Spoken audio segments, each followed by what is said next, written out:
Today in our 2007 Suzuki XL7, we'll be having a look at our best trailer wiring options. Okay, we have three options here today to choose from.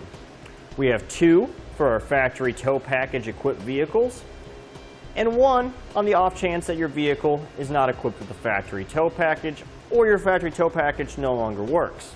Over here to the left, we have the Tekonsha T-One, part number 118432. In the middle, the Curt T Connector, part number C56012. All the way off to the right, we have the Tekonsha Upgraded Circuit Protected Taillight Converter Kit, part number 119178 KIT. The first biggest difference that we found is install related. Obviously our factory tow package wiring harnesses are going to be the easiest to install.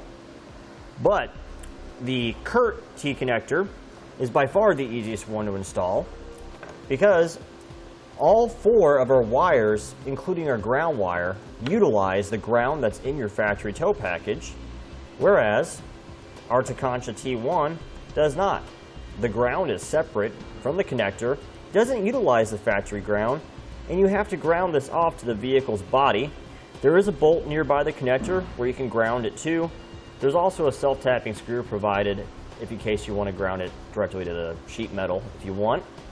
It's your choice. Now our Tekonsha wiring harness for the non-tow package vehicles, or the ones that tow package no longer works, this one is a more complicated install because there is no connector that you can plug into. You have to tap into your vehicle's wiring.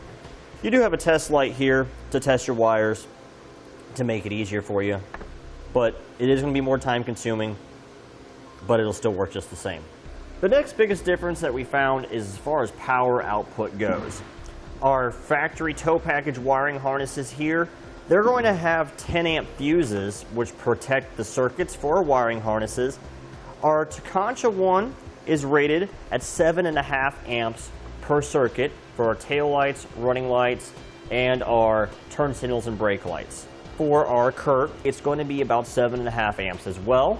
Now our Tekonsha wiring harness over here that we splice in, this one is rated for 7.5 amps for our tail light circuit and running light circuit, but our turn signal and brake light circuits, it's only rated for 2.1 amps of power output, which will be fine if we're towing a small trailer that only has a few LED tail lights on it. If we're towing one that has incandescent light bulbs, we may need to swap those over to LEDs because they draw less power.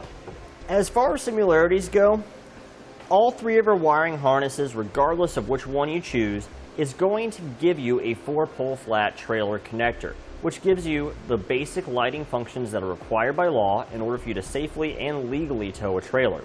They're also going to come with everything you need in order for you to properly install them into your vehicle.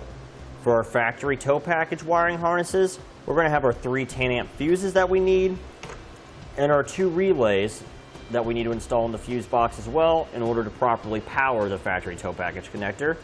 On our Tekonsha one that we have to wire in, we have our quick connectors here to tap into the vehicle's wiring, our test light to test everything, and our double-sided tape to help secure our converter box to the vehicle so it doesn't rattle around. Now if we have a glance over at our XL7 that we have in here today, we have the Tekonsha that plugs in the factory tow package installed. You see this wiring is designed to be stored inside the vehicle when it's not in use. All three of our wiring harnesses will do that. Open up the hatch. We'll see how this works. So you just have it draping to the side of your hatch latch right here, laying flat against your weather stripping here, and this will prevent the wires from getting damaged when you close the hatch on top of it. Now our factory tow package wiring harnesses, you can store them inside your jack compartment when they're not in use. Now for a brief summary. As far as ease of install goes, we found both of the factory tow package wiring with the Curt and the Tekonsha to be about equal here. Now as far as the Tekonsha where you'd have to splice in if you don't have the tow package option available on your vehicle to use, it is by far the best option that we have available on our website. As far as power output goes, we found the Tekonsha that plugs into the factory tow package to be the clear winner here since it does provide the most power. As far as functionality goes, we found all three of our wiring harnesses to be equal here. All three of them will get the job done for you. And that completes our look at the best trailer wiring options for the Suzuki XL7. We hope you find this video helpful and informative. Thanks for watching. Click the link in our description below to shop, learn more, or visit us at etrailer.com. And leave us a comment if you have any questions.